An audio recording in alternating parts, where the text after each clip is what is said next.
He does it at very low cost. People ignore that in Berkshire, just part of the index thing. And his favorite holding period is forever. So who do you think the top thinkers are today? Who do you admire in the industry? Well, it's a short list. First of all, you've got to admire Warren Buffett. He has done it. He has done it the right way, meaning been a successful investor. He does it at very low cost. People ignore that in Berkshire, just part of the index thing. And his favorite holding period is forever. And he loves the idea of indexing. Indeed, not so long ago in his annual report, he said he was leaving some significant part of his estate, which is huge. Most of it's going to the Gates Foundation, but to his wife, and he has directed the trustees to put 90% of it in Vanguard 500 index fund, or in 500 index funds, of which he likes Vanguard the best. And I got a lot of communications from people that I know saying, so now, Bogle, you're Vanguard's second best salesman, because about an extra $1 billion came into the fund as we measure it here over Warren's comment. So it has a universality about it. So you got to like Warren. He understands and respects indexing. And so do all the people I'm about to mention. Now, he's not running a mutual fund. So he gets an awful lot easier life than mutual fund managers whose shares may be redeemed, who are striving for short-term performance, anathema to Warren. And in the mutual fund business, I like the firms that are managers and not marketers. This is a giant marketing business.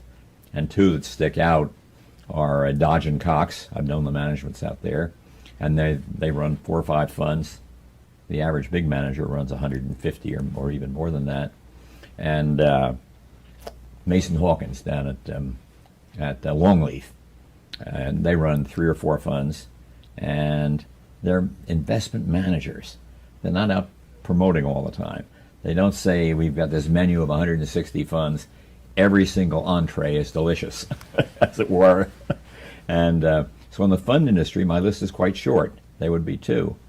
In the hedge fund business, I'm not a great lover of hedge funds, but I'm a great admirer of Cliff Asness of AQR and Steve Galbraith, formerly of a Maverick, who now has his own firm called Herring Creek. And what's good about them, and what's good about Mason Hawkins and Dodge and Cox, is I'm not saying that any of them are guaranteed to give you above average performance. They know that as well as I do. They know indexing, and probably many of them applaud indexing. So we get along fine, but we're intellectually honest with each other. And they don't tell me I'm wrong.